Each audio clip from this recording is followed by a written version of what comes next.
سلام. به قسمت هشتم از نبض پشت سکوت خوش اومدین. تو قسمت گذشته از اون نجوای زلال و نادیدنی گفتیم که همیشه و همه جا در سکوت راه رو نشونمون میده. پرسیدیم که اگه واقعا چنین راهنمایی در درون ما حضور داره، پس چرا هنوز اشتباه میکنیم؟ چرا درست تو لحظاتی که حس میکنیم زیر بار قصه ها داریم خورد میشیم، اون نیست تا ما رو از این درد نجات بده.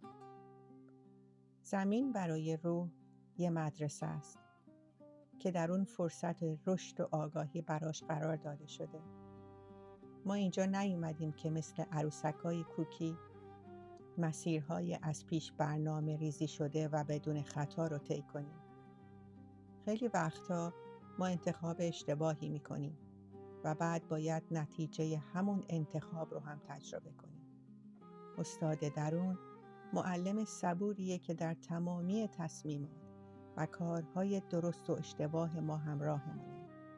به همون کمک میکنه تا درس اون اشتباه رو بگیریم و به آگاهی بالاتری برسیم.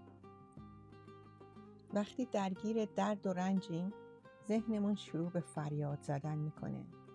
این فریادها اونقدر بلندن که مثل یک رادیوی پر از پارازیت مانع شنیدن اون موج رادیویی آرام درونی میشن. ما صدای استاد درون رو نمیشنویم، چون در فرکانس شلوغی ذهن گم شدیم. اونقدر درگیر خواسته ها، آرزوها، کار، خانواده و مشغله های زندگی میشیم که دیگه فرصت نمی کنیم مکث کنیم. نه میبینیم، نه میشنویم و نه متوجه میشیم که در درونمون چه چیزی داره اتفاق میفته. اما رنج این وسط چه کاره است؟ آیا درد کشیدن نشونه تنبیه یا بی‌عدالتی این جهانه؟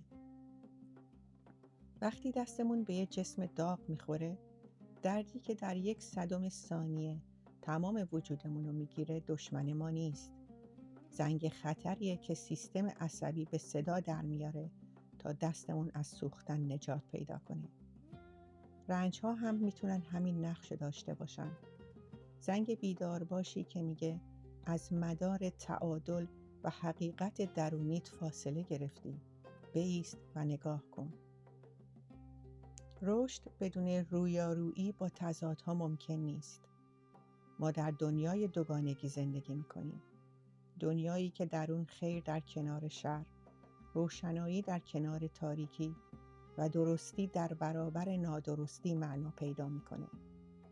اگه تاریکی نبود، هیچ کدوم از ما معنای نور رو نمیفهمیدیم و اگر امکان خطا و اشتباه وجود نداشت، شاید خیلی از چیزایی که امروز اسمشون رو خرد و آگاهی میذاریم اصلاً فرصت شکل گرفتن پیدا نمی‌کردن. اشتباهات و روزای تلخ ما در واقع کلاس‌های درس روحن.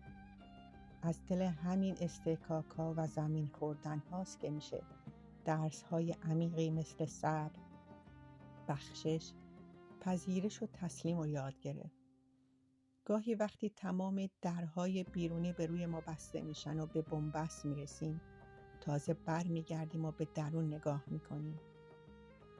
رنج یکی از همین تلنگراست که ما رو دوباره به سمت اون صدای درونی برمیگردونه.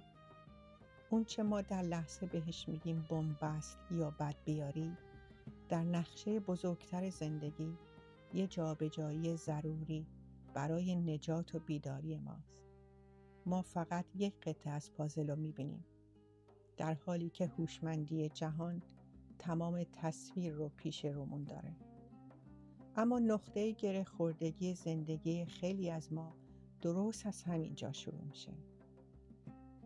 چند بار تا حالا تو روابط، تو تصمیمای شغلی با یه الگوی تکراری و دردناک مواجه شدیم. چند بار با خودمون گفتیم چرا فقط چهره آدما عوض میشه اما همون زخم عمیق قدیمی دوباره سرباز میکنه. وقتی پیامی رو از یک تجربه دریافت نمی کنیم، همون الگو دوباره در زندگیمون ظاهر میشه. زندگی با صبوری تمام همون درس رو در لباسی تازه، در چهره آدمی جدید یا در موقعیتی مشابه دوباره جلوی پامون میذاره تا بالاخره روزی چشمامون باز شه. هر انتخابی که از سر ناآگاهی میکنیم بذریه که در خاک هستی میکنیم و محصول این بذرها چرخه ها و پیونداییه که تا زمان فهمیدن اون درس مدام تکرار میشن. این بازتاب دقیق و منظم پیامد انتخاب ها همون قانونیه که بهش میگن کارما. در قسمت 9 در مورد کارما صحبت میکنیم. میخوایم ببینیم این قانون چطور در زندگی ما عمل میکنه. همراه ما بمونین در نبض پشت سکوت.